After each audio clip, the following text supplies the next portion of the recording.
ஆணவ படுகொலைக்கு எதிராக கடுமையான நடவடிக்கை எடுப்பதோடு சமுதாய மாற்றத்தையும் ஏற்படுத்தி அதன் மூலம் இந்த அநீதியை தடுக்க வேண்டும் என்பது நம் அனைவரது ஆதங்கமாக இருக்கிறது. ஆணவ படுகொலை நடைபெறும் போது அது தொடர்பான வழக்குகள் அனைத்திலும் கடுமையான பிரிவுகள் பயன்படுத்தப்பட்டுள்ளன. ஆனால் இப்படுகொலைக்கு சாதி மட்டுமே காரணம் அல்ல, இன்னும் பல காரணங்களும் இருக்கின்றன. எதன் பொருட்டு நடந்தாலும் கொலைதான். அதற்கான தண்டனைகள் மிக மிக கடுமையாக தரப்பட்டு வருகின்றன. சம்பந்தப்பட்ட குற்றவாளிகள் உடனடியாக குண்டர் தடுப்பு சட்டம் உள்ளிட்ட கடுமையான நடவடிக்கை எடுக்கப்பட்டு கைது செய்யப்பட்டிருக்கிறார்கள். யாரும் எவரும் எதன் பொருட்டும் செய்த குற்றத்திலிருந்து தண்டனை இல்லாமல் தப்பிவிடக் கூடாது என்பதை காவல்துறைக்கு உத்தரவாக போட்டுள்ளோம். எனவே சட்டம் தன்னுடைய கடமையை செய்கிறது.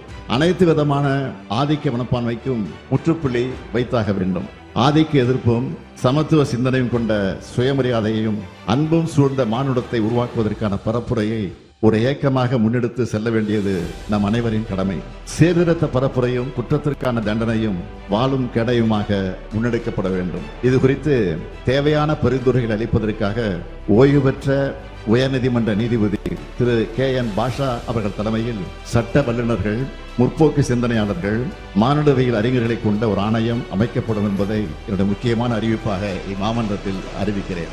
இந்த ஆணையம் அரசியல் இயக்கங்கள், சட்ட வல்லுநர்கள், சமூக செயற்பாட்டாளர்கள், பாதிக்கப்பட்ட மக்கள் என அனைத்து தரப்பினர் கருத்துக்களையும் பெற்று இப்பொருள் குறித்து உரிய பரிந்துரைகளை வழங்கும். அதன் அடிப்படையில் தமிழ்நாடு அரசு ஆணவ படுகொலை தடுக்கும் நோக்கில் உரிய சட்டமேற்ற தேவையான நடவடிக்கைகள் எடுக்கும் என்று உறுதியளித்து அமைகிறேன்.